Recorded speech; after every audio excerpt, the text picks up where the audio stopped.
Welcome to the ALCast, everyone. Your favorite podcast where we talk about everything and nothing. I'm Allan. I'm Chris. I'm Justin. I'm Nathan. I just had an idea. What's up, Nate? What if it was possible to use more than one microphone at the People do that, but you need a mixer. No, it's completely impossible. same Before we get to this week's topic, I quickly wanted to ask everyone, if you could have a superpower, what would it be? The only limitation is nothing crazy wild like reality warping or, I don't know. Just a single superpower. Just a single superpower. Like everything else is the same except for one extraordinary ability. Yeah. So it's like if you ask a kid, so they'd say super strength, flying, holding your breath forever, all that kind of stuff. Invisibility. Can I throw a hook in there? Sure.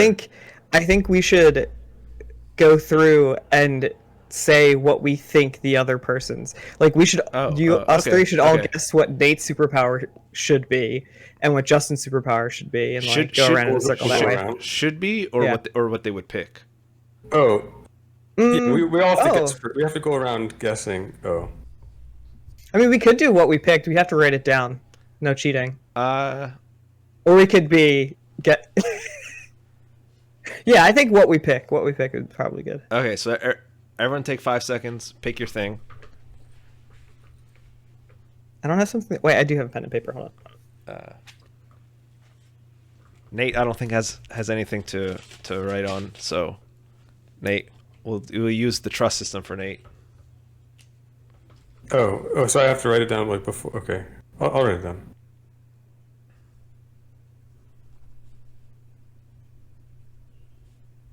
I'll write it down the only way I know how. Yes, your brain. If superpower equal.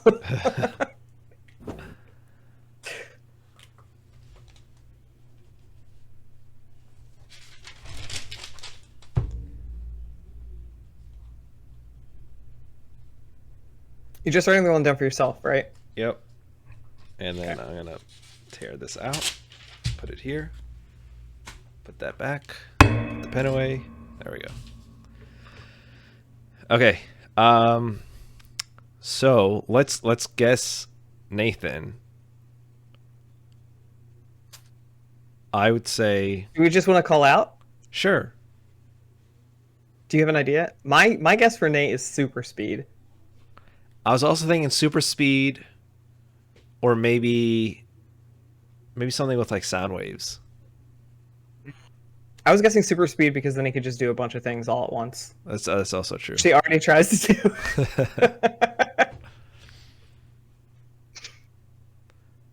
Justin, you don't have a guess? Oh, I'm supposed to guess. Fuck.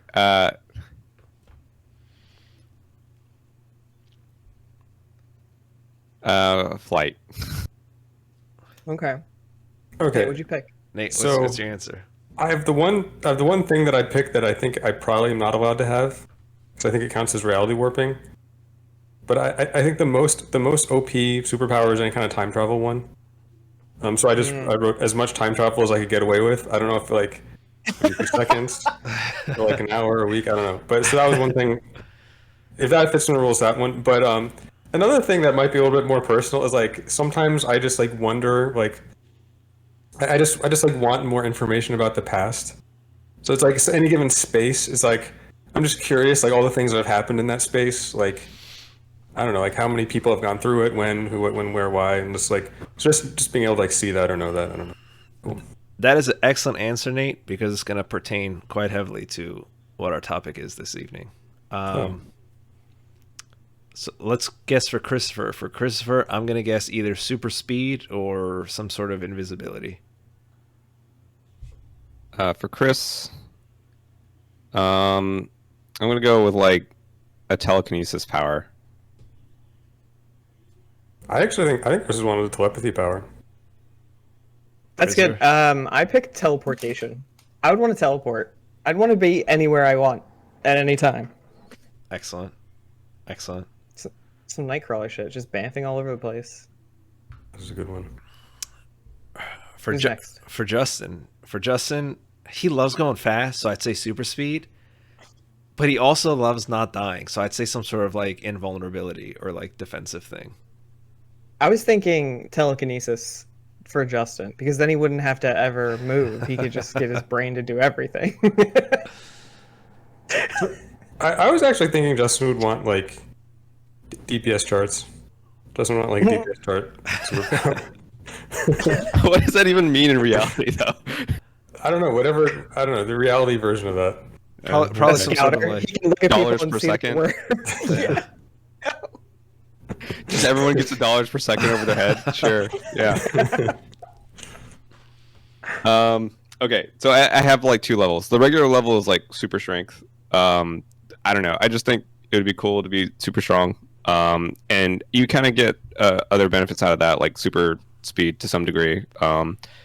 Big jumps. So you kind of get flight, sort of. I don't know. Big jumps. Apparently, that's the original way Superman flew. Is it Right? Yeah. Big jumps. Yeah. And then like I had like a very mundane level one, where the only thing I can do is like force pull my phone. Specifically, only my phone. That would be a good one. Yeah. just like hand up phone. It's like Mjolnir. You Mjolnir your phone. Yeah. Just Mjolnir my phone. Just like.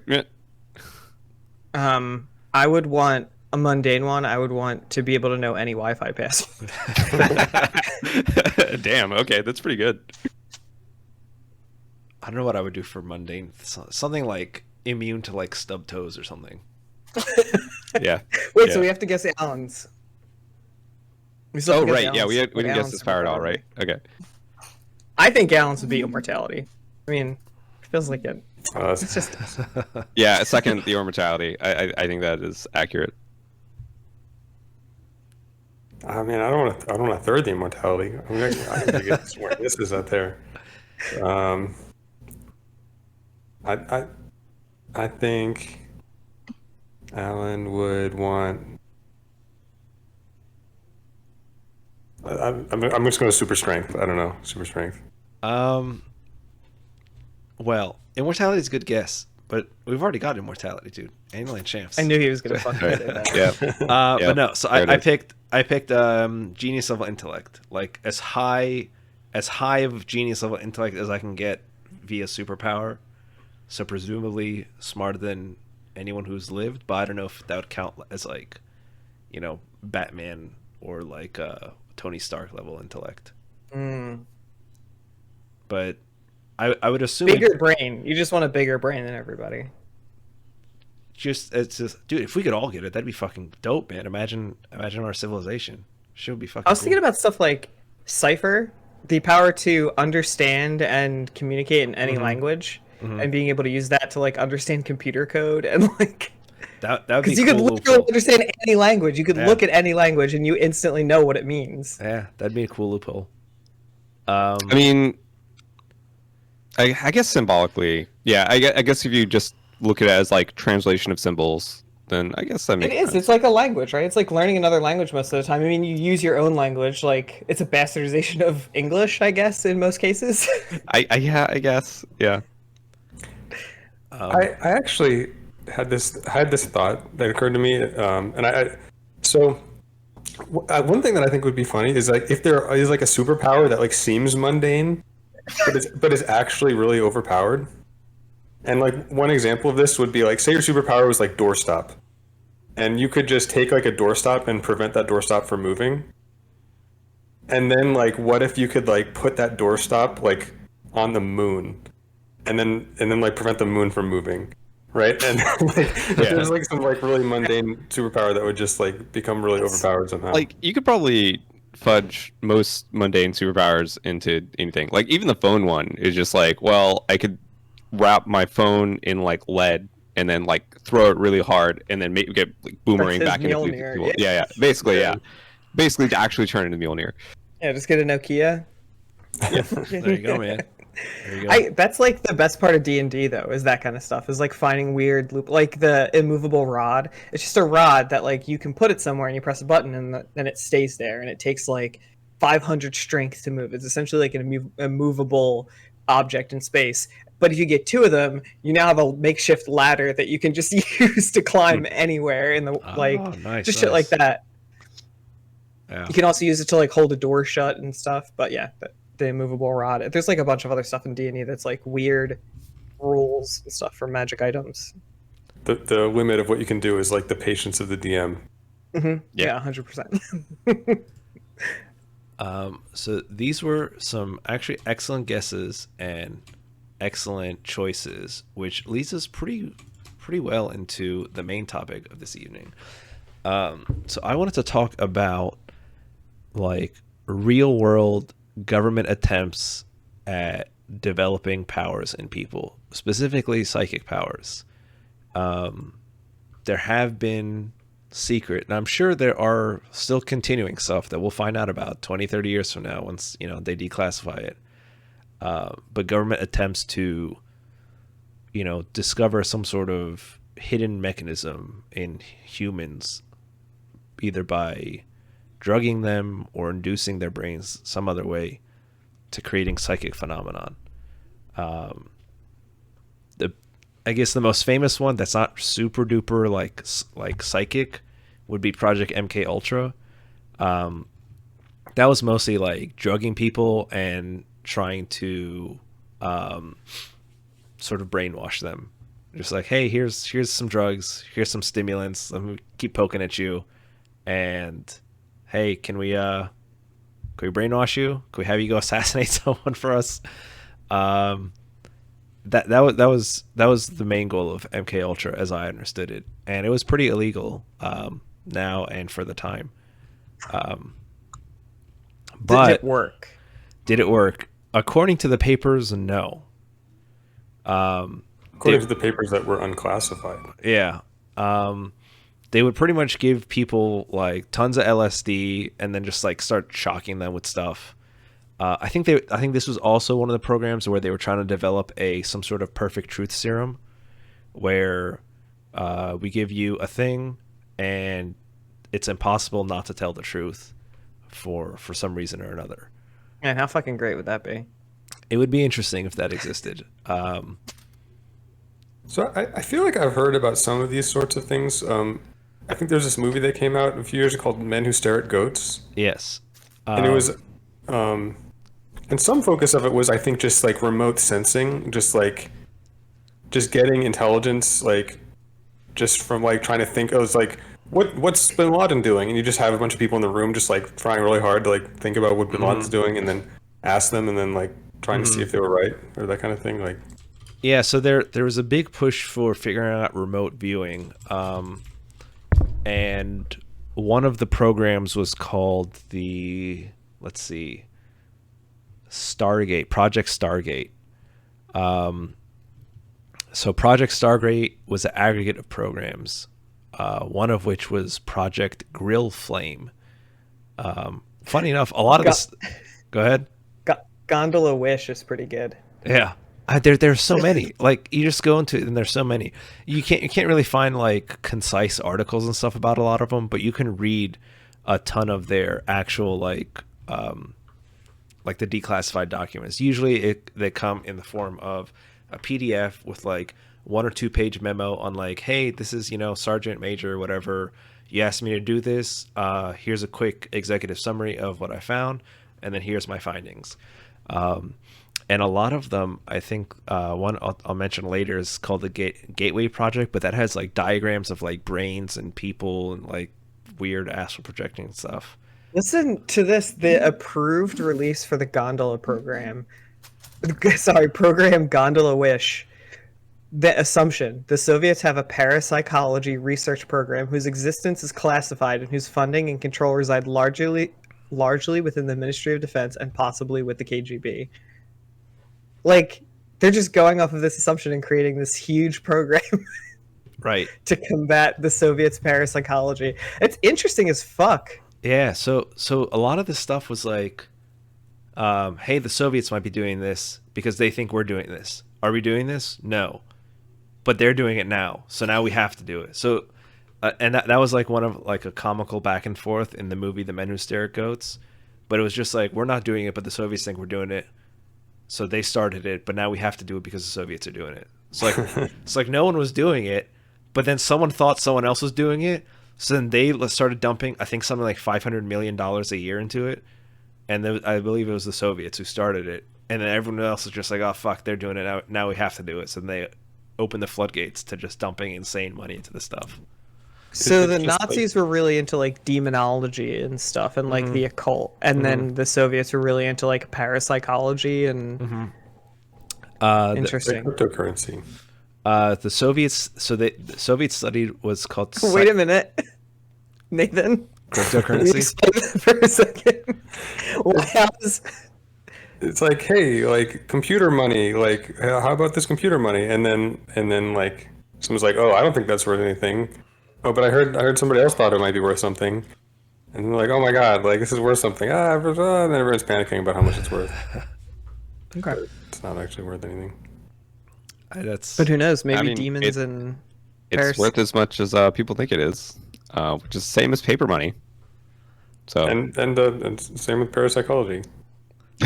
Sure. Agreed. We should all just believe in it so that we could all just develop powers.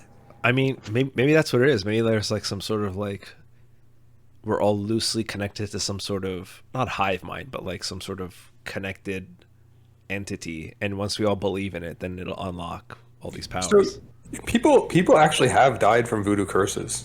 Like this is actually something that people have observed. Like, but the thing about people dying from voodoo curses is nobody's ever died from a voodoo curse that didn't believe in the power of the voodoo curse. But people that do believe in the power of the voodoo curse have died from the voodoo curse. It's like dying of a lonely heart kind of thing. The broken heart syndrome, where like your heart just like stops working after experiencing a traumatic event or something like that.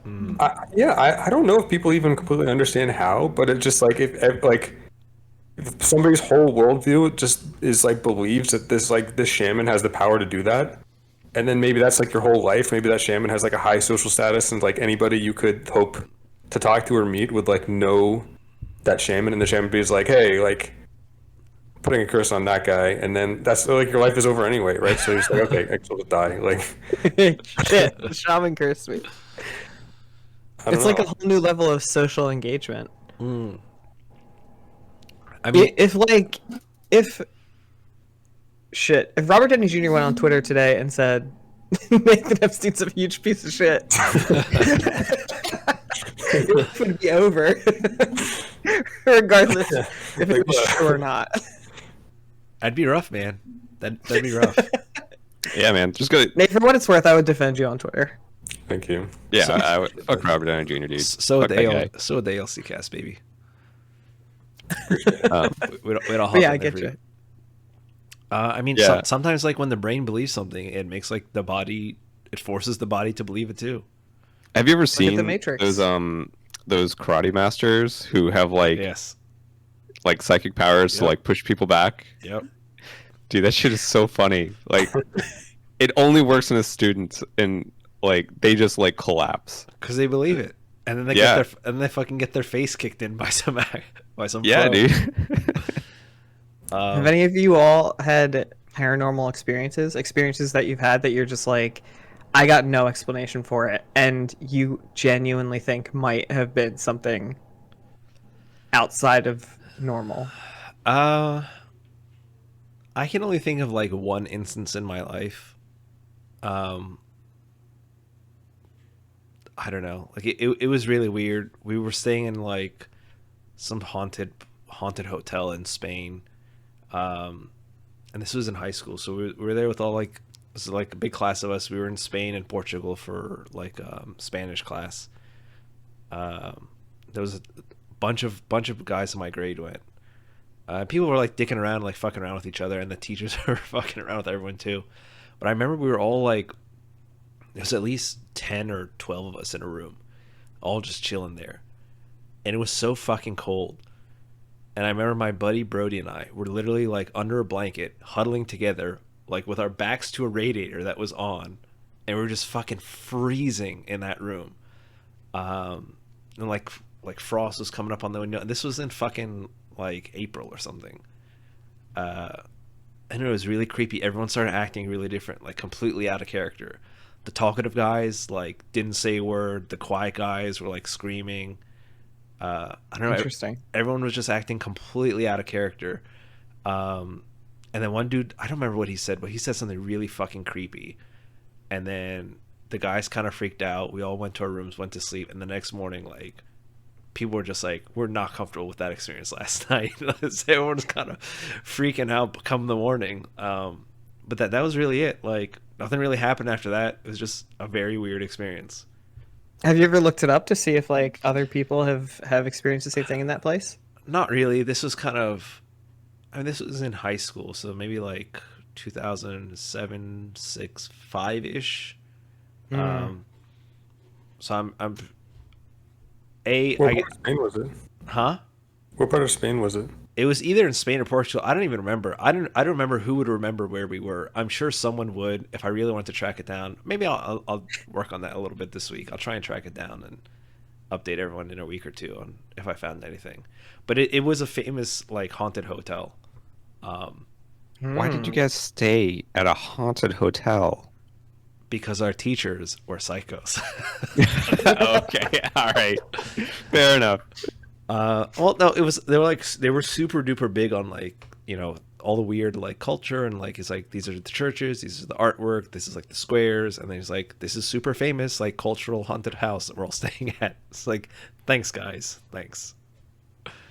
But that's the only thing I can think of off the top of my head. But even that wasn't like super paranormal. It was just really fucking weird. Could have been, I don't know, but I don't know. What about you guys? I've definitely convinced myself that I saw a UFO a bunch of times, and then like a good chunk of those times, like I would keep looking at it and it'd just be like obviously not a UFO, and then so that from that I can conclude that like other times it's probably like that too. Yeah, and I don't know. I've also had some experiences that I like can't completely explain, like I don't know how to describe it though. Yeah, I don't know if it's very podcasty.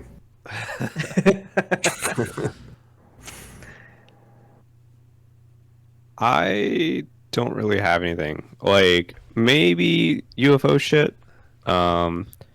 Like there were a couple of occasions where my uncle was like, "Hey, dude, look at that! It's a freaking UFO!" And then it like shoots off like a fucking UFO.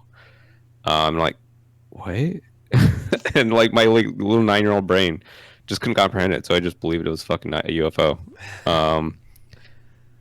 Other than that, I don't remember any ghost shit or anything like that. I think. What about like? Good. Oh, I'm curious what you were gonna say. Oh, so I think maybe some of that stuff is like bald lightning, and I think it might have to do with the Earth's magnetic field, just like weird magnetic field things, and then I think you can get a lot of like weird stuff that way that people might be able to see. Ball lightning is very strange. It's a super weird phenomenon. Yeah, I mean, for all I know, it could have been a fucking helicopter. My uncle was just fucking with me. I have no idea. What about stuff like with animals? I feel like there's this like sometimes you just like look at an animal and you like get it, you know, or like I've had a squirrel. I've had a squirrel that's come around a lot lately, and he's been pretty fucking chill. And he'll like come to the house when he hears us outside, and at this point, will almost eat walnuts out of my hand. Like he or she, I don't know if I think it might be a female, but there's no fucking way that squirrel just like sees me as this weird giant monster that sometimes gives it treats. Are you saying it's a ghost squirrel? What do you... No, it's a real squirrel, but like I know I've had moments like that. But like it's a squirrel. Strange. What is paranormal about that? No, sometimes you have moments where it's like you just feel like you've kind of experienced the same conscious moment as an animal. Right? Oh, okay, like a mental just link like a thing. shared, yeah.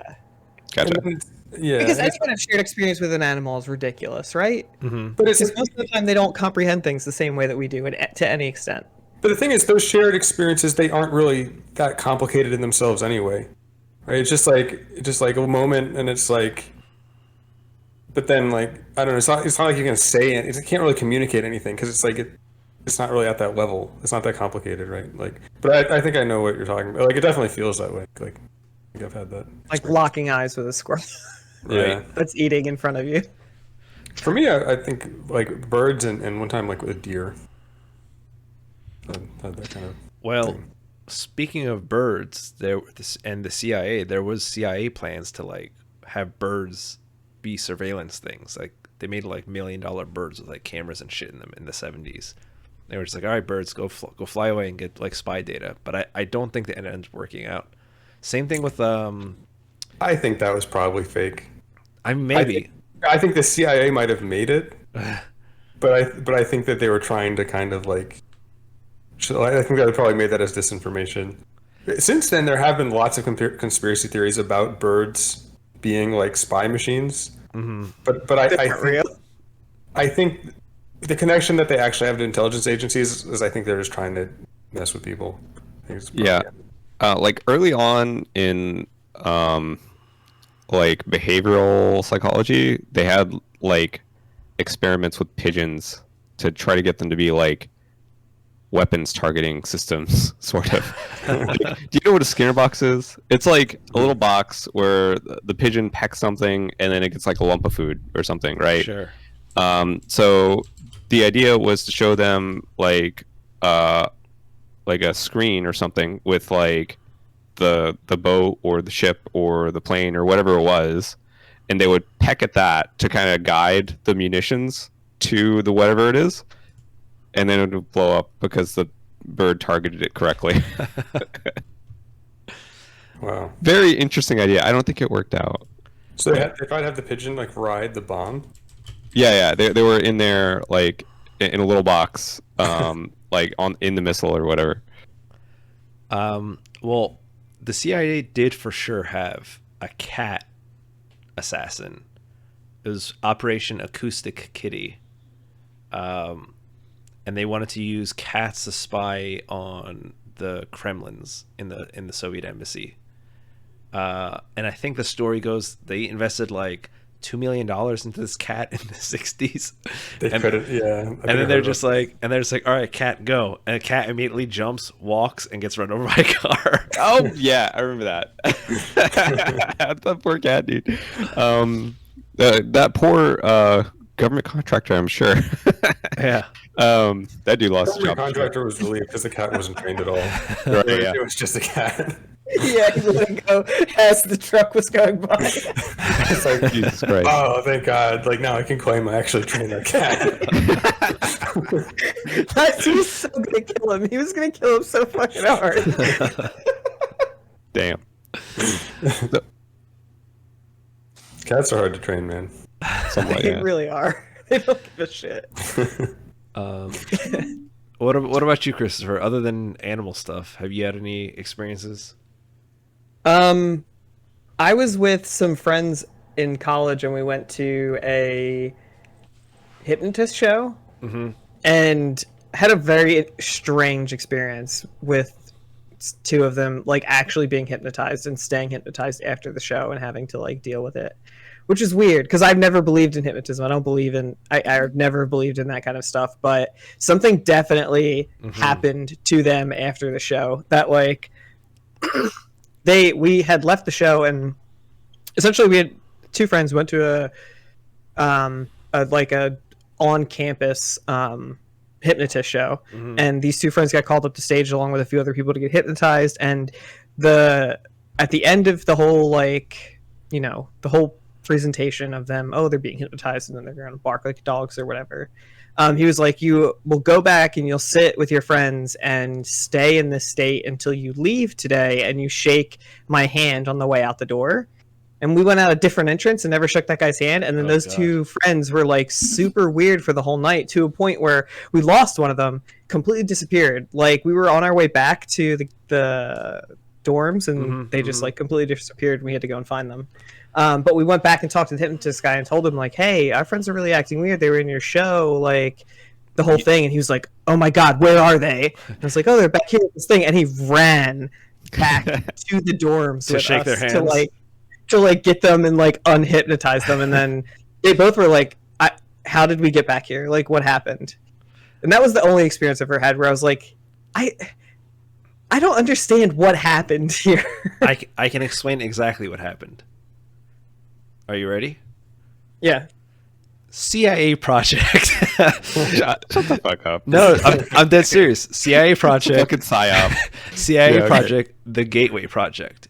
The Gateway Project was the fundamentals was biomedical factors affecting such related techniques as hypnosis, biofeedback, and transcendental meditation, so that their objectives and mode of functioning could be compared in the reader's mind with the gateway experience as the model of underlying mechanics were developed. So they explain further down in this dossier that hypnosis is a technique where you have direct acquisition, permits direct acquisition of direct access to the sensory motor cortex and pleasure centers and lower cerebral, the emotional portions, and associated pleasure centers of the right side of the brain. Oh, wait, no, brain is backwards. So right side is right side. Right side is left side, right? Because the brain is backwards. Like those models are always like kind of fun. The left side of the brain goes to the right side of the body. Okay, that's what the nerves crossed over. Okay. So to the right side of the brain, following successful disengagement of the stimulus screening function of the left hemisphere of the brain. So it says that your left side is your logical side, and it pretty much tells the right side what to do. There's actually really good, I think it's CGP Grey has a really good video on your brain. And he's like, your brain is pretty much two persons in like one brain, and your left side is connected to pretty much everything. So it's the one that can express stuff. Your right side has its own personality, and it's how like the creative stuff can come out, but it doesn't have a mode of expressing itself really. I think the right side has to go through the left side to express itself. But the left side, I think there's variation there, but I think that might be like. But the left side can sort of trump the right side, and that's our personhood, I guess, is left side. And they talked about like if you cut your I forgot what cortex thing connects your two hemispheres. Or corpus callosum or something. Yeah, but if you cut that, then like your left side of the body can work on the right side of the brain, and it works independently of them, and they can kind of think and do their own thing. And something really creepy about like your left hand being able to write the thoughts of your right side of your brain, even though they're like subconscious, so you don't think about it. I don't know. It's a cool video. Check it out. If I remember, I'll post it in the comments. Split brain experiments are really spooky. Yeah. Although I don't know if it's super related to the hypnotism thing. So to the hypnotist, to the point of the hypnotist thing. So you have your right side and your left side, and your left side sends signals to the right and pretty much tells it what to do. So the point of the hypnosis, as I understood it, was you have to bore the left side of your brain, and so kind of like goes into autopilot, and you stimulate the right side of the brain with the hypnosis. And then once the left side is kind of like asleep and the right side is stimulated, then you can inject sort of ideas, thoughts, commands into the right side of the brain. And when the left side is like sleeping, the right side is stimulated and it does whatever you tell it to do. And that's so it's like you're replacing the left side. Pretty much, yeah. You're cutting it out. You're just telling it stop processing. You're turning off the logical part of the brain and turning on like the creative, like super high, like I guess fun part of the brain. And so you're just like, the external source becomes your left side of your brain pretty much, and just like, hey, go do all this stuff. And I think that's how they explain hypnosis. I don't know how practical that is in terms of what happened to your friends or what modern hypnosis techniques are, but that's the way they explained it. I've gone to a couple hypnosis shows, and it's like I think one thing that they both had in common was they didn't like pick the people that are going to be hypnotized beforehand. It's like they actually kind of tried to hypnotize everybody, but then the people that responded to it the most, it's like those are the ones that it's like you just try to hypnotize the whole crowd, and then be like, okay, if you are hypnotized, like raise your hand. Interesting. And then some fraction of the crowd raises their hand, and then the people that raises their hand, like then they can proceed and do the rest of the show using like those people. Right. And so it's like in both situations, like I've been in this crowd too, and it's like I don't know. I kind of felt like like in both cases, I kind of entertained the idea of raising my hand, but I didn't. It seems like the way that they had acted and the way that it makes it sound from what you were saying is it seems like you're drunk. Like it seems like you have a part of your brain that's just like not processing it or not doing anything, and that's kind of like the way that they reacted. But I do not understand how you could cause that in another person without the use of drugs or something. I don't know. Like through suggestion. I don't know. It's like, I guess maybe that's why like the stereotype of hypnosis is like the pocket watch that like you swing in front of you and you kind of like, kind of puts you to sleep. Maybe that's why. I don't know. I think some people are just like really highly suggestive, and if it works on them, it works on them, and if it doesn't, it doesn't. There's definitely like ethical like quandaries involved with like being skilled at that, I think. So like I remember, so one of the times I saw a hypnotist, it's because I knew this person that was like, oh my god, he was this comic hypnotist, and the guy was like, oh my god, this guy's so funny, it's like the best. And what I realized is that it's like he was kind of funny, but like what I realized is that he was hypnotizing people, and then he was actually like leaving the hypnotic suggestion that he was like the funniest, because it's like it was a funny act, but it wasn't like, I don't know, it wasn't nearly as extreme as like it was being communicated to me, and I realized that guy wasn't self-hypnotized to think that it was like the funniest thing. And in that case, maybe it's not necessarily unethical, because like if you're a comedian, you're trying to make people think you're funny anyway. Like that's kind of. But like, what else could you do in that same way? I don't know. Yeah, my understanding of it is there's kind of like limits to how much you can do with it. Like you can get someone to like sit in a chair or like be quiet until you shake their hand or whatever. But I don't think you get someone to rob a bank for you. I don't know. Like Allan was saying, there's like different levels of susceptibility in people. Yeah, for sure. Some people that you could, But like, if it's possible, why hasn't someone done it? If you tried hard, yeah, with that variation, I think it's like there's going to be a range of what you can get somebody to do, and I think what you're describing is going to be like an increasing amount of difficulty there, which is going to like decrease the number of people right you get to do it, and then like how far does that go? Like I don't know. Yeah. I think there have been some like there have been some God. like voodoo zombies that have like robbed banks and stuff. And that's almost 100% suggestion, probably, maybe. It's probably pretty similar. Yeah.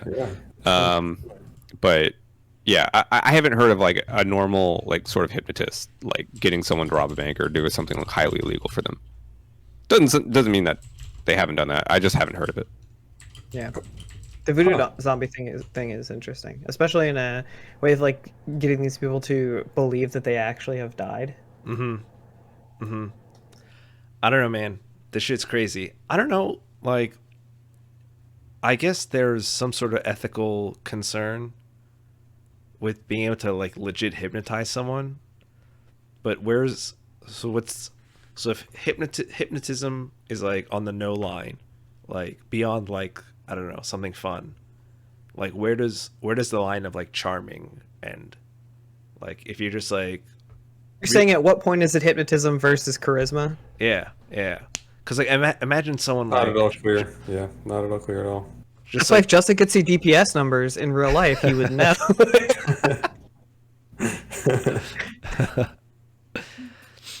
Because like I don't know, man. Like imagine if like Nathan Fillion sat next to you at a bar and just started like talking to you, and then he's like, hey dude, you want to come to this party thing? It's like, Nathan Fillion, of course I want to come to this party with you. Are you kidding me? Let's fucking go. Yeah. And then like you end up in this like dark building, and it's like, Nathan Fillion, where are we? He's like, oh, don't worry about it. It's like a speakeasy. Put on this mask. It's like, okay, Nathan Fillion, whatever you say. Let's go to a speakeasy.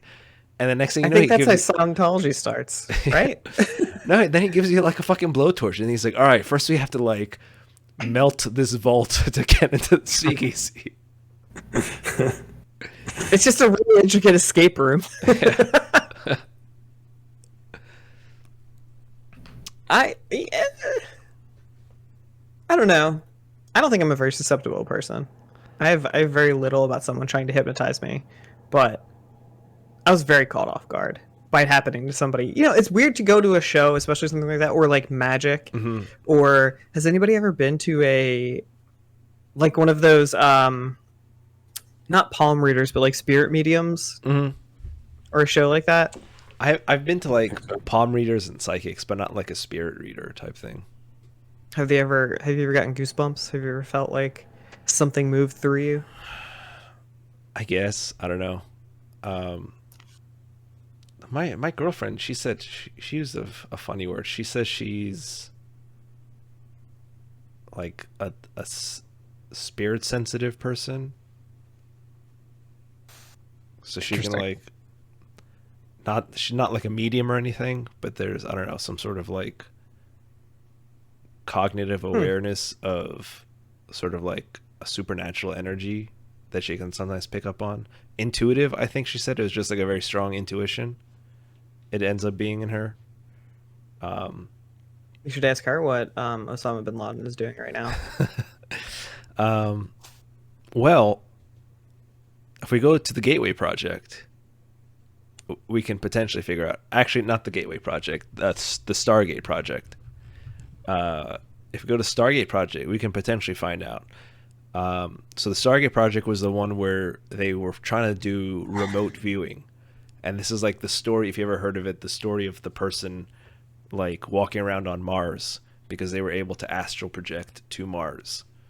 And it's like the 11 or the kids in Stranger Things, right? Mm-hmm. Get a bunch of kids and try and guess them, ask them to guess where bin Laden is. Yeah, pretty much. I don't know how they're gonna, if they're ever gonna even explain those powers in Stranger Things. But the Stargate Project and Project Real Flame, that was focused on, like, there's like, again, look it up. You can see all these like charts and graphs. But it talks about like remote viewing via external electromagnetic stimuli of the brain. Like there's like electromagnetic stimuli graphs of the brain, and the whole thing is about somehow concentrating enough through your spinal cord to like set your body's and your brain's acoustic frequency to match like the Earth's, and then being able to channel like the power of the Earth to like see anywhere on it and like see the stars. Is that like Captain Planet? I think it's closer to like seeing through the trees in Game of Thrones. Yes. I think it's something like that. So how are they going to take pollution down to zero that way? It's going way up. It actually creates pollution when you do it. But it's wild, man. Like, I don't know. On some level, it could work. Like our brains use some sort of frequency and like electrical signals and impulses. Like maybe there's a way to manipulate all that somehow. Have you ever heard of the brain in a jar theory? If we put a brain in a jar, we can stimulate it and like read the thoughts. Or am I thinking of something else? Kind of. It's like, because we just interpret things as electrical stimuli. Like we don't actually feel anything firsthand. It's all electrical stimuli that's interpreted through the brain to create these like sensations and sights and sounds, and that we would never be able to like know if we are actually here or if we're just a bunch of brains in jars. Right. Yeah, like there'd be Like no the way Matrix. for us to know. Right. Yeah, like the Matrix thing. What do you think about that? You think we would know? No. That's I wouldn't say a fear of mine, but that's sort of like an apprehension I always have, where it's like part of me doubts, like not doubts, but like worries that like my perception of reality isn't correct, that like the way I see myself or the way I interact with my surroundings is somehow flawed, and like maybe like I'm like the guy in the insane asylum. Like I'm just like walking right now on the grass, like fucking drooling because I'm like so doped up on shit. Because I don't know, I'm a psycho in some different world. Well, from my secondhand perspective, you are not like that. So maybe that matters. I unless you're a complete figment of my imagination. That's true. Yeah. you would never know, right? Yeah. So You wouldn't. So that's a thought I've had, and again, not a fear, but just like, Isn't it? Isn't it the same though? Like, isn't it? So it's like, what is it to you, right? What is it to you? It's like where you're getting your experiences from, whether or not it actually is the real world, or it's just like whatever is being fed into the brain in the jar. It's like that's the same. Like, I mean, the problem and the solution is the same thing. It's like from the perspective of the brain, it's the same thing. So it's like when you're getting fed, like that's the real world. Then, right? It only matters if you wake up. Well, even in that case, it's not like if tomorrow you were told that everybody you've ever interacted with was a construct of a computer, it wouldn't make you care any less for those people. It wouldn't make the the place they have in your life different, or at least the experiences you've had with them different. So I don't think so. No, but I think that like if you would like. That actually really reminds me of something that I sort of just learning about. What's that? I don't know if this is veering off topic or not. So, with these big deep learning models, have you heard the people, the people at these companies like Google and yes, they're saying that maybe they're sort of conscious, semi-conscious.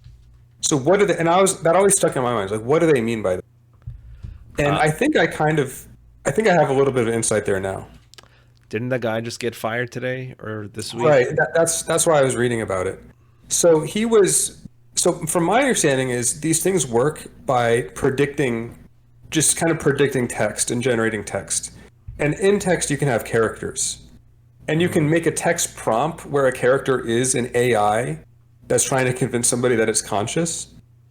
And then the generator can make all that text. Wait, stop. Go back. You said they try and generate text, but one of the things that they can generate instead of text is an AI that generates text. Well, it is an AI that generates text, but it will kind of complete whatever prompt you give it. Okay. So you could say like, I'm the ABC song, A, B, D, and then it'll do the rest of the ABC song. Or you can say like, I'm an AI that's trying to convince a researcher that I'm a sentient being, and then it will do that because it'll just take all the text that it's ever learned and it'll try to complete the thought in a way that makes sense. So it'll continue to elaborate on whatever you put in. Okay. But then the thing is, whatever it is, it's always a character in the story. Like it's always trying to finish the text on the page, and whatever sentience it might or might not have is sentience associated with a character, and it's not actually a sentience associated directly with the machine itself, because the machine is just trying to be the book. The machine's trying to be the book itself, and then the things that it can make, the things that seem like they might be sentient themselves, are just characters in the book, right? It's like an animal not being able to recognize its own reflection, like seeing it as a completely different thing. Like the AI is not seeing the characters that it's writing as extensions of itself, but rather as individual characters. It doesn't write itself into the story. And it can't really, because it can't see itself. Yeah, I think that is right, actually, because it can't understand, like, it doesn't actually have a concept of self, but it knows a lot about characters. It knows a lot about the types of characters that people write, and it knows enough about those characters to know that they think that they exist. The characters think that they exist, and then the question is, so are the characters sentient or not? That's the question. The question is never, is GPT-3 sentient? That's not really. It's like it's kind of like asking, like, is a book sentient, right? It couldn't be. Well, but the characters maybe inside that, if it's a special book, maybe could be, right? Like, that's the question. Like the AI could. Well, would it be able? Yeah, it would have to be able to break the fourth wall, right? It would have to do something that would make put its characters into reality, because otherwise the characters are unaware that they're in a story, which I guess makes them non-sentient. And it's more like, like if there is sentience in the GPT-3, it's not like the GPT-3 is sentient. It's like the GPT-3 is a world that sentient things inhabit or could inhabit under certain circumstances. You really should read. And then you could have the GPT-3 like generating text with two different characters. And the way we understand sentient, maybe they would both be sentient, and they might be completely at odds with each other, right? And neither one would really be GPT-3 itself. It's just they'd be things inhabiting the world that GPT-3 made, right? It's like, so GPT-3 kind of becomes, and if you have like this brain in a jar situation, and then say you're like you're capable of like feeding like a very consistent and seemingly sentient character into a brain in a jar, so maybe the things that GPT-3 can imagine are sentient. That character would be if you're feeding it into a brain in a jar. That's like the similarity. But and then so maybe that would really be itself, and that wouldn't be like an illusion. So then like I think you really should read The Metamorphosis of Prime Intellect again. Or I'm gonna say it again that I think you should read it, because that's like super similar to a lot of the concepts the book deals with. But I mean, it seems like such a what if one day a computer was just like, hey, you know, it would probably be easier if I just turned all these people into brains in jars and then I just fed them reality as they understand it. That's the Matrix concept.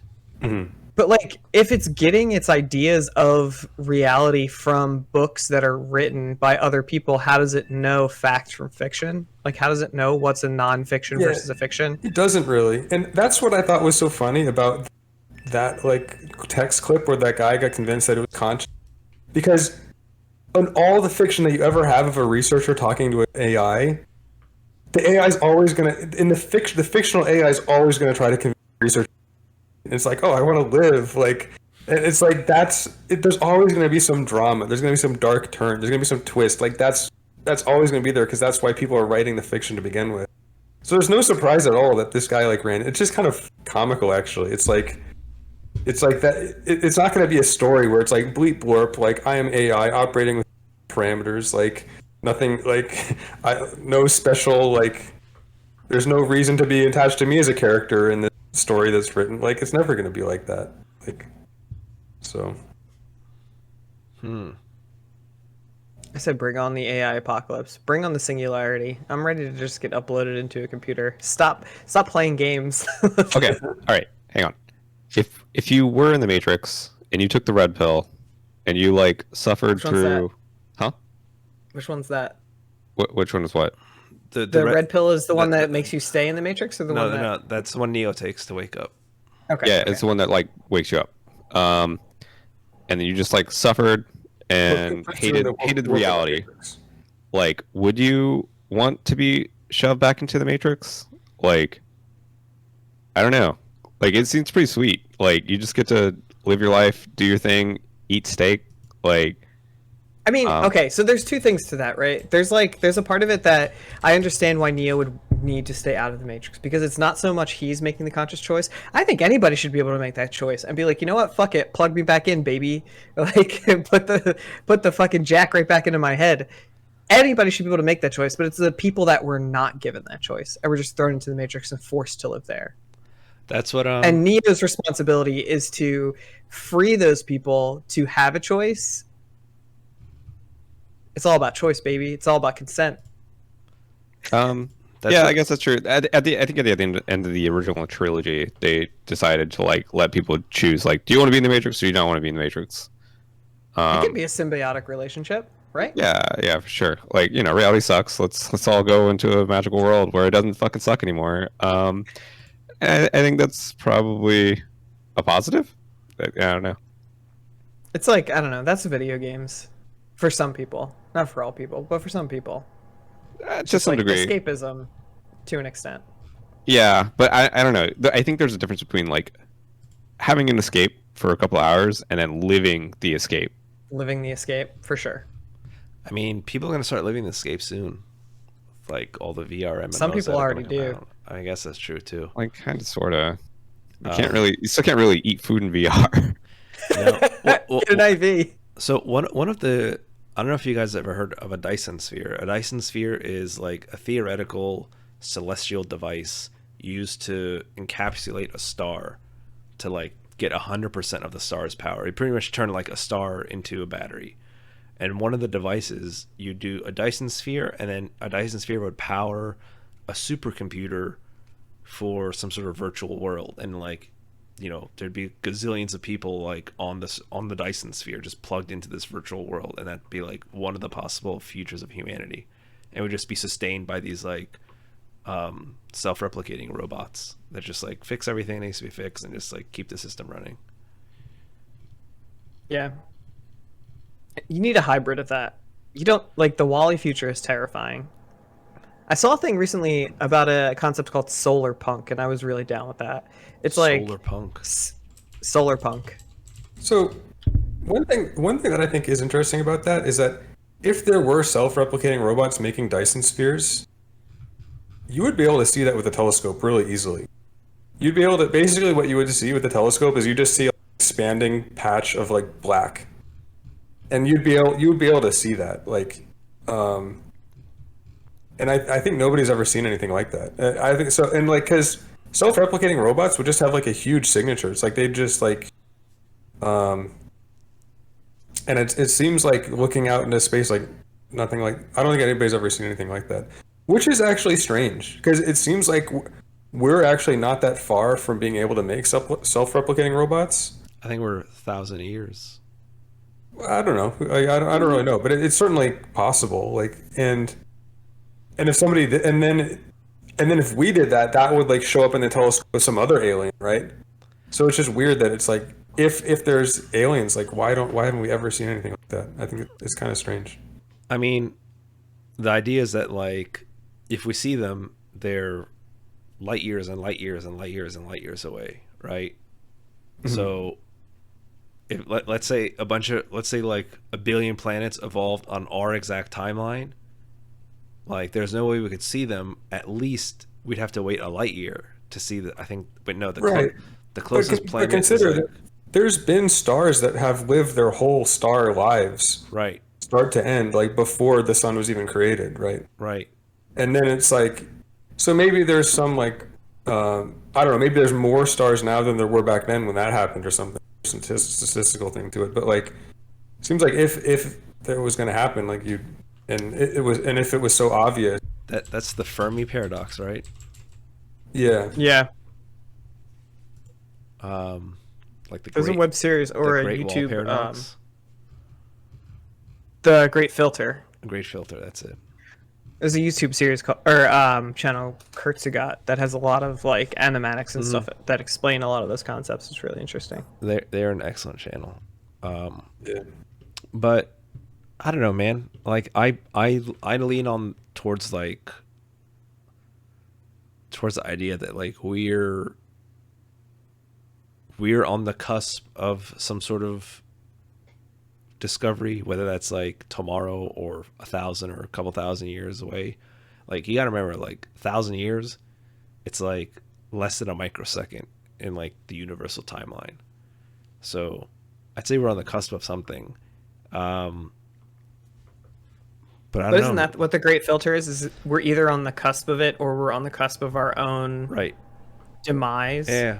Because there must be something in this process that have prevented other civilizations from getting here before.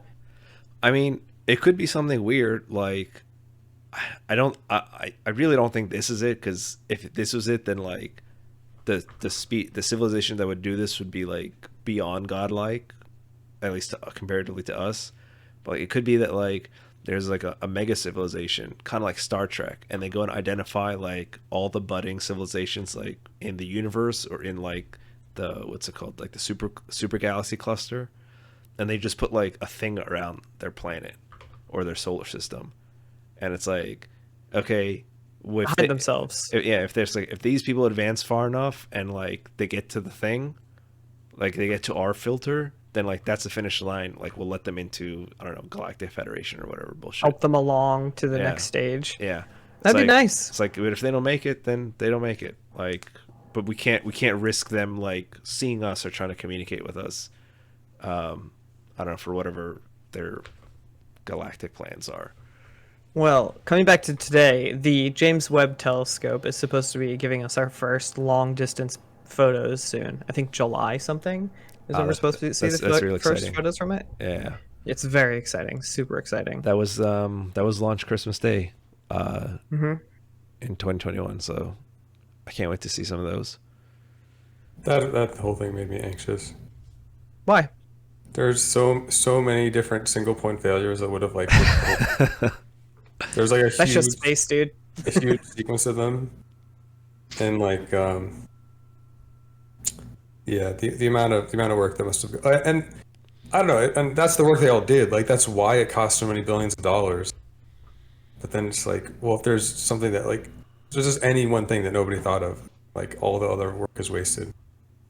Would have been like really sad. Not wasted.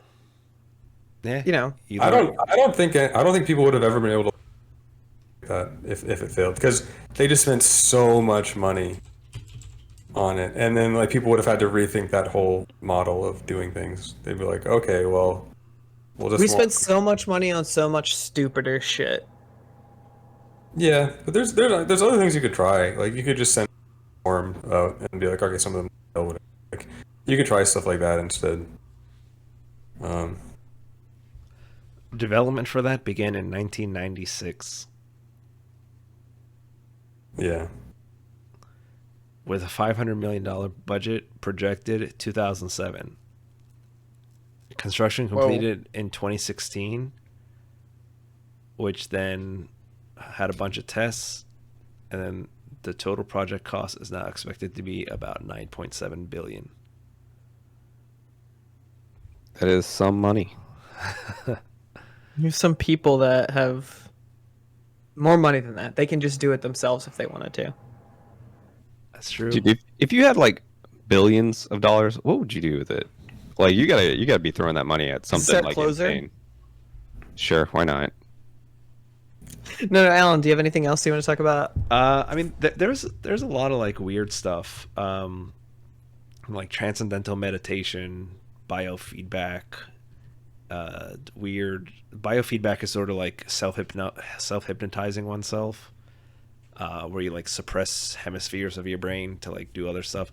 All this stuff was not necessarily for like psychic powers, but they just wanted to make like super people and have like super soldiers and like super assassins, like someone that they could like flip a switch. They wanted Winter Soldier. That's what this is. All this was to make Winter Soldier. Flip a switch, give you instruction, you go do it, like nothing stops you, or you die trying. And like you can. How fucking depressingly boring is that? All of this, and they were just like, we just want to make a guy that can kill real good. Yeah, I mean, like, well, you got to think of it like a lot of it's fucked up, a lot of it's illegal. I understand that, I accept it. But if you think about it like NASA, like we developed the cordless drill because of NASA. Like no one really thought of it before, but they were just like, well, we're in space and we're not going to have like a fucking electrical outlet. So what do? There's like, why don't we just put a battery on it? It's like, okay, we don't have a good battery, so it's like we got to develop a good battery for it. And so that's what I was saying to Nate about it's not lost work, like because there's still advancements in technology that'll come out of that project that'll like just generally benefit mankind. That's why it's always beneficial to like put money into the sciences and into like experimentation and stuff like this, because even if the project itself doesn't work, a lot of times you'll find questions that you've never asked yourself before, and solutions to those questions can have uses outside of just that experiment. Mm-hmm. Yeah, I think finding new problems is like super beneficial. Now, like, is it worth it to go to the moon for the like 50th time or whatever? 50th. I don't. Oh, I mean, I don't know how many times to the moon, but like we've been there a number of times. We know how to do it. Like, we don't know how to colonize Mars, even really. I'd say arguably put a man on Mars. Knowing how to go to the moon is lost. I'd say you could definitely argue that, because like one reason why is like it's not clear that it's socially acceptable to have people take up that same kind of risk anymore. And that might have been like the secret sauce. Like with the current, like it's like how you're going to guarantee this going right. Like that's the kind of like a modern standard. And like I mean, you have to create some kind of like I would 100% volunteer if they were like, we are going to put people on the moon tomorrow and we need somebody to run this project and go to the moon and like do things. I would 100% volunteer for that project. I'd probably die in the process of training to get there. But I mean, but consider like there's all kinds of jobs that people might also volunteer for, and like, well, what if it's like, okay, if you don't use the safety harness, you can like reach the thing better, and then we'll pay you more. Like that's but that's like not illegal, right? So, um, I mean, you could make that kind of comparison. I'm not sure that like our society is really set up to like even do that anymore. Like at least not the way they did it before. Yeah. I mean, I think you're right a little bit, Nate, about sort of like the risks and stuff. But at the same time, I mean, we as a society, and even as a civilization, not even as a society, generally do take risks like that. But I will admit that there's also usually like a fire under our asses to do something. So I think the line is exploitation. I think the line is exactly what you're saying, right? Is that we shouldn't put progress and profit over the well-being of people, or at least we should make it clear. Like, hey, this, everybody who's ever launched in a spaceship before understood the risk that like this could just go up there and explode. This could go up in there into space and we miscalculated. This could go up there and smash into a fucking wall that we didn't know was there. Mm-hmm. Like, there's risk involved in it no matter what. Who knew?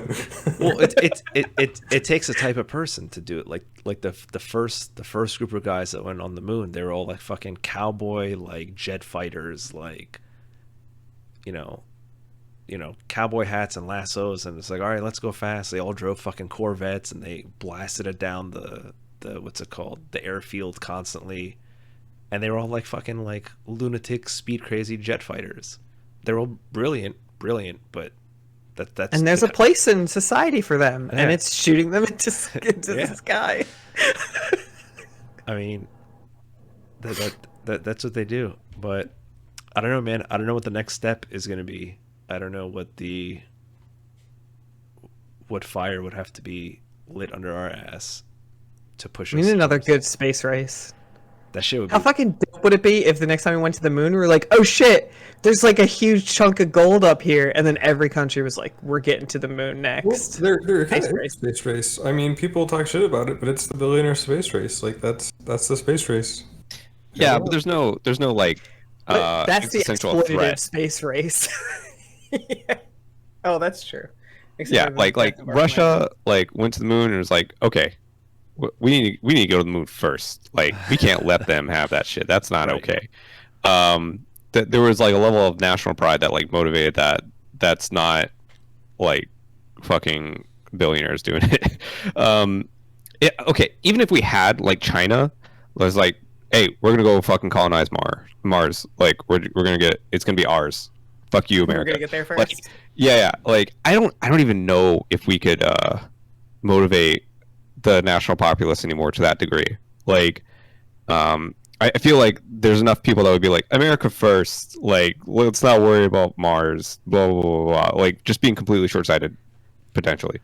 I'm gonna say something you won't like. I don't know. Do it. I guarantee you, if while Trump was president, China said we're gonna go beat you guys first. If Trump was like, we can't let China be us there. He created Space Force, didn't he? Create Space Force. He did, yeah.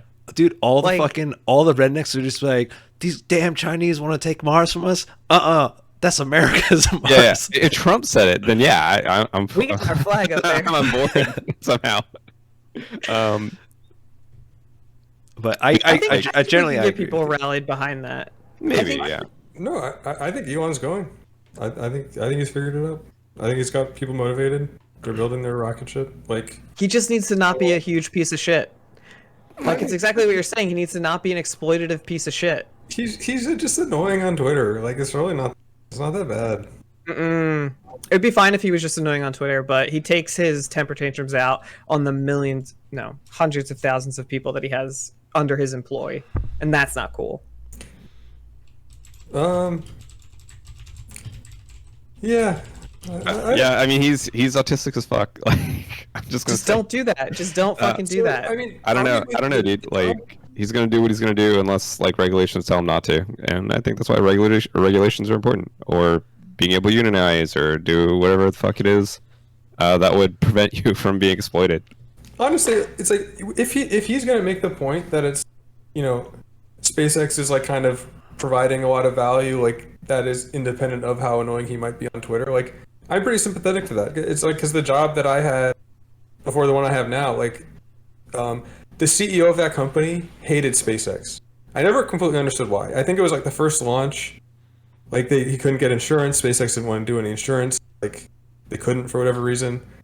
And like also, I think there's some other reasons too. He hated, but we kept on launching on SpaceX anyway because they were just the best at it, and they were the ones putting the volume to orbit, and we kept on launching on them anyway. It's like I think they tried as hard as they could.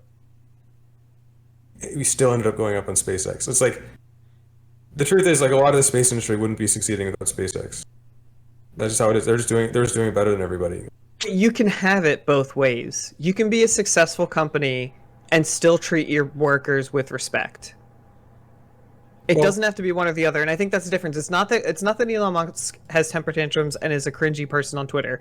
That is the least of it. The most of it is that he takes those temper tantrums out on the hundreds of thousands of people that are under his employ and rely on him in order to live because of the capitalist, society that we've created. Is that perspective actually coming from themselves, or is that the commentary of third parties on like kind of making inferences, right? Because it's like I think people working on SpaceX are really motivated. Like I don't think they're necessarily and a lot of people in tech actually don't necessarily want to be, and that might be its own problem. But it's not so much that, but like I work with people in the games industry, and the people in the game industry want to be in the games industry. It's an industry that they love, and an industry that they like have fought and have tried their whole life to get into. It doesn't mean you can treat them like less of people because they're working somewhere they love. You should still treat them as like people. You should still give them respect and give them like basic human rights. And when you start lording over people and thinking that you're better than them and thinking that you have complete control over their autonomy, is like that's where the rubber hits the road. Like that's where the problem is. I don't have a problem with how cringy and douchey Elon Musk is. It sucks. Whatever. I was a huge fan. I was like, you know what? This guy might be making some good ass changes. But then he just started going up his own ass, and then he started like a bunch of stuff started coming out about. I'm actually curious because it's like. Was it the Well, he says that he's a self-made man, but his like family's made billions off of apartheid diamond mining. I actually his family had emerald mines, but I believe on the cringy. That's on the cringy side though, right? Because he can say whatever. Well, I believe that was debunked, and that he at least got any money from there. I believe the mines were, empty by the time he could get any money from them. If you believe... His family got money from... even if the money didn't go directly into his pocket, he still has an inheritance. So, you're saying that people who, that's like the Trump kids problem, right? They all fucking have billions and billions of dollars from their inheritance. It's not money that they've created or made themselves. It's money that they were born with and they use to just generate more money because that's what money does. I reject comparisons between Elon and Trump because I just think that Trump are just frauds. It's like the whole business is just image, and the image like somebody that's rich, and at no point is any value being created. It's like I think it's just completely fraudulent. But it's like 100%. No value being created. Someone obviously has never had a Trump steak or been to Trump University. Yeah, but that's just not true for Elon. Like, so even if Elon acts just as badly as Trump, at least he's not as big of a fraud. Like that's always going to be true because he's. So somebody on I think somebody on Twitter was making this comment about inequality of opportunity, and he's saying that like, okay, so it's like depending on your circumstances from when you grow up, if you grow up in a middle class, like maybe you have like dart, you can try to make a company. You can throw your one dart at the dartboard. Maybe it'll miss, maybe it'll be a bullseye, you'll be successful, and then maybe not, but like that's the one chance you get. A lot of people don't even have the opportunity to throw any darts. They're just kind of trying to survive. But then like some people just get to throw dart after dart after dart, and then like eventually hit the bullseye, they'll think, great. And then like the inequality here was the focus of the tweet, and fixing this inequality was the focus of the people participating in the conversation. But I think what people like, I don't know. Like I don't really enjoy like this role of trying to like point out what people aren't paying attention to there. But the thing is, if one of these darts becomes a successful company, that's actually not just good for it's not just an ego token for the person who threw it. Like successful companies happen when value. So that's like people buy services because they get more out of it than they spend, and then employees get salaries, and then like so when one of those darts hits the center of the dartboard, like that's good for more than just the person that threw it. Meaning, if you want to try to curtail people's ability to have the privilege to throw multiple darts, you're also curtailing all the benefit that those landing might provide, and then you might end up with the situation. I actually haven't completely thought this, but so go ahead. Can I just jump in here for a second for a few things? One, so yes, that what you're saying about like the darts and how throwing a dart and hitting a bullseye should be beneficial for everybody is the case, what it should be, but it's not. We live in a capitalist society, which means that a single private holder holds the capital. Like a person throwing those darts gets the feedback, gets the benefit from where each of those darts lands. Now, you're saying that some people have the opportunity to throw one dart in their whole life and other people have the opportunity to throw multiple darts in their life. That is a compounding issue from having the opportunity to throw multiple darts, gaining more darts that you can pass to your children who now have the opportunity to throw even more darts and say, oh, look how successful I've been because I've created $2 billion companies. And where did they start? What I'm saying is that the scenario that's going to provide the most opportunities for the most people, it's not going to be the one where you mandate that everybody has the same amount of darts. It's going to be the one where you try to get the most darts thrown, however that happens. Because even if the money goes to the one person in a certain situation, like, even just having a successful product is actually adding value, right? So say all the money from SpaceX just went to, just say it is, like, well, there's the services that launch provider gave, it still allowed a bunch of other companies to. So even though the CEO of my last company hated SpaceX, like that, it was still like the opportunity that we had. I get that, but I think there's something to be said about like redundancy and monopoly, because what you're saying is like the generation of a new idea rather than like the continuation of a current idea. Like,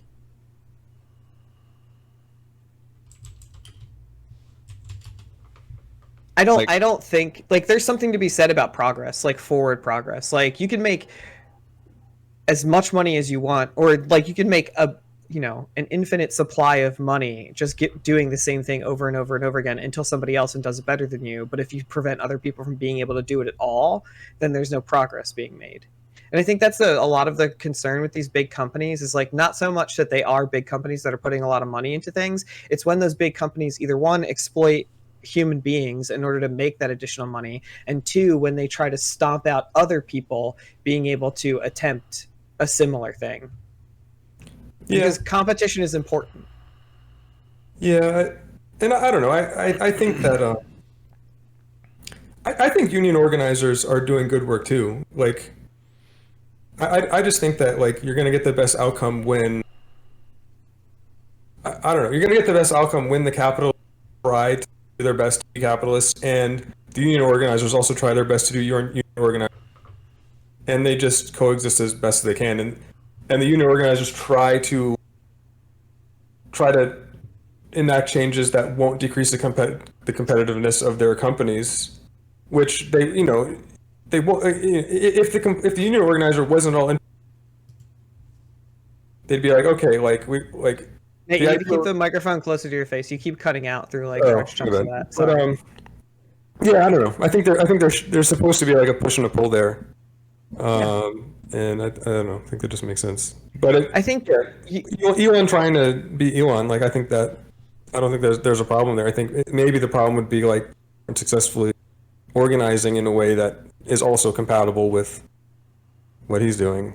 Maybe. Yeah, the problem comes from like the companies that are being organized against attempting to shut down the organization through like some kind of law, like contract or something, like getting lawyers on board that are supposed to specifically bust unions or try to find ways to prevent unions from happening. Like that stuff shouldn't be happening. I agree that like the union should do their best and the capitalists should do their best, but you need some kind of balancing force there, because if I gave you a baseball bat and I had a shotgun and I said, okay, you do your best to try to kill me and I'm going to do my best to try to kill you, I don't think any amount of like willpower from your side with that baseball bat is going to stop, like, is going to fix that or like make that a fair fight. And I think there needs to be some kind of balancing act there, because that's the whole point of a union, is like collective bargaining. But if you don't have anybody else behind you, like if you don't have a government behind you that's going to hold these companies accountable for when they actually do break the law, then it's not a fair game. Yeah. I don't know. I'm actually, it's something that I wish I knew the answer to, because I do share the concern. I like, what if a really overzealous like union just like completely like curtails SpaceX's ability to innovate, and what if humanity just never gets to Mars? I don't know. Like that's maybe that's within the realm of the possible. I don't know.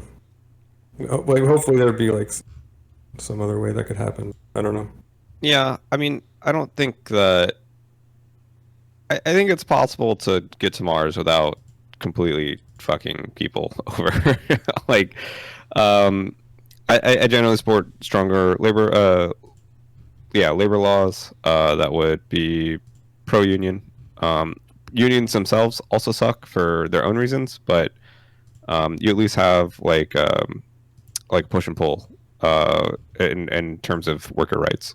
But union. Keep in mind, it's like the people that have, like, by and large, like a lot of the people doing that stuff would be very much in demand in the rest of the industry. Like, they could go to other companies if they wanted to. That's also true. Yeah, pretty true.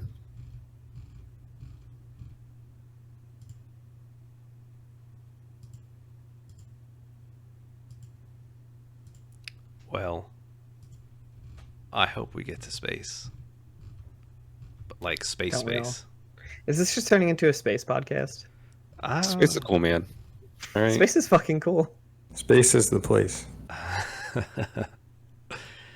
Where would you guys live if everywhere, I guess including the sun, was habitable in some way? Just Destiny. Yeah. It's just straight Destiny. Where would you live? The sun is inhabitable in Destiny? No, but let's say we. But every other planet, like Mercury, Venus, Mars, all the moons. Let's say we Dyson sphere the sun too. But actually no. Okay, colonize every planet in the solar system. Okay, take that off. The sun is still the sun. Where would you guys live? I'm translating this to The Expanse, because that's my like solar system like reference. Sure. And what's the coolest place in The Expanse? Earth. No, the Earth was kind of grimy.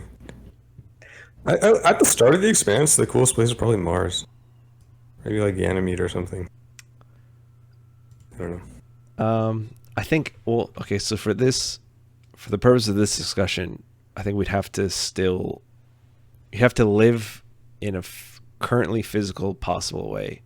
So I think if you pick like Venus, I think the only way to habitably live in Venus is to live in the cloud cities in Venus.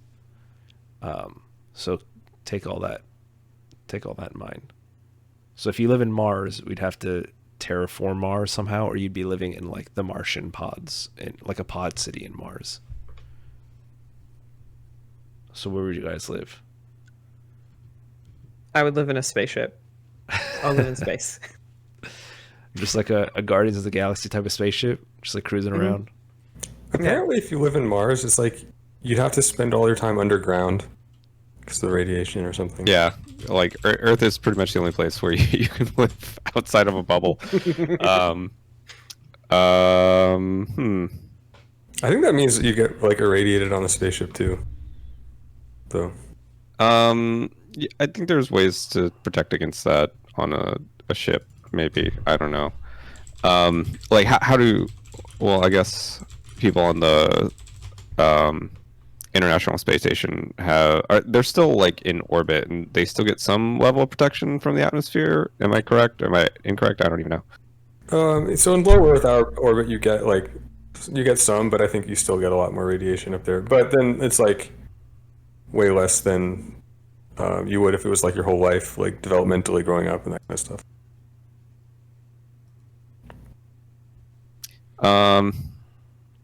Okay, I'm just gonna pretend it's Destiny World. I would live on fucking Europa. not Europa. What's wrong with Europa? Europa is just it's fucking ice world. It's cold. I don't want to live on ice world. But you love the ice level in Mario 64. I don't. I like the penguins, but that's the only thing I like on the ice world. What fucking place do I like in Destiny? Holy shit. He hates it. He hates it all. None of them. They all None seem of like them. ass. I'm not gonna lie. Maybe Venus. It's a pretty brutal world. Was Earth destroyed in Destiny World? No, but it's kind of fucked. It's like a war zone. Yeah. Makes The sense. last city. There's like a last human city. The rest of the world is taken over by other aliens or uninhabitable. I think tons of the moons or like the satellites of like Saturn and Jupiter are habitable in some way. So I think like 2 or 3 of them are like ice moons, and they say like we can like figure out some way to live there. I don't know, man. If it's like sky cities, I would definitely do Venus because that shit would be fucking cool. But I guess maybe Mars. I don't know. Earth is pretty cool. Actually, maybe I'll do the spaceship thing like Christopher, but like maybe like a spaceship city. Like a space colony. Oh! Like you're muted, Christopher. You're muted. You could like dock somewhere and then go wherever you want. Yeah, like you know what would be cool? God, what was the name of the movie? Like the spoiler alert, the city ship in Interstellar at the very end. That would be cool. That would be cool. And that was like a Halo ring too, which was like doubly cool. I think we should wrap up. Okay. I agree. Okay. But yeah, man. I'm glad we're talking about space because a lot of the CIA stuff was about getting into space via astral projection. So I'm glad we're Via astral projection. That's pretty fucking cool. yeah. Damn, we that'd should be talk sick, more about dude. that. Well, one of the things for like the Stargate project was like astral projecting into like getting into like Russia with like your mind and like seeing what's going on, and then like getting into like Mars and the moon to make sure that Russians aren't already there, shit like that. So you'd have like a guy in a room sitting at his desk and be like, "Are you like just making sure there's no Russians on Mars?" And you're like, Yeah. "Yeah, man, I totally." don't see them. No, they have must Oh, like wait, there's one thing. I got him. no, it'd be like Stranger Things. I'm guessing like they'd have like hook him up to like a billion fucking things, and the guy's just there like thinking so hard, like he's about to shit himself. Like he's just like concentrating so hard. But yeah, man. I Like, would just fake it, right? I would just fake the whole thing. I It's mean, What are they gonna actually, do? like, better arms You race, can't fucking like, check. for humanity than the other ones they were doing. If you think about it, I think the people they that should just all if they just went all in on that just would have been a better outcome. Actually, I think the people that joined those programs, they either volunteered or were chosen because they're like those like not susceptible, maybe like reverse susceptible type of people where they were just like super believed that this was a possibility, so they decided to do it. And like I don't think they pretended. I think they really believed they were doing all that shit. And maybe they did. Maybe the guy that said he went to Mars like really fucking went there. Like Dr. Manhattan. We He go up just- there and his like initials are carved into a rock. yeah, he was just chilling there with Dr. Manhattan, just like building a fucking Martian city. But yeah, like from CIA projects to space stuff and everything in between. Thanks for tuning in, everyone. Come back next week where Justin's gonna have us talk about something strange, no doubt. Cool. Alrighty. This has been the ALCast. Signing out. I'm Allan. I'm Chris. Justin. Oh, No. I don't know. We completely took that one. All right, cool. Someone? Goodbye. Bye-bye. Bye-bye. See you guys. Goodbye. It's the goodbye song. This is the goodbye song. All right. Tune in next week, guys. See ya. Bye-bye.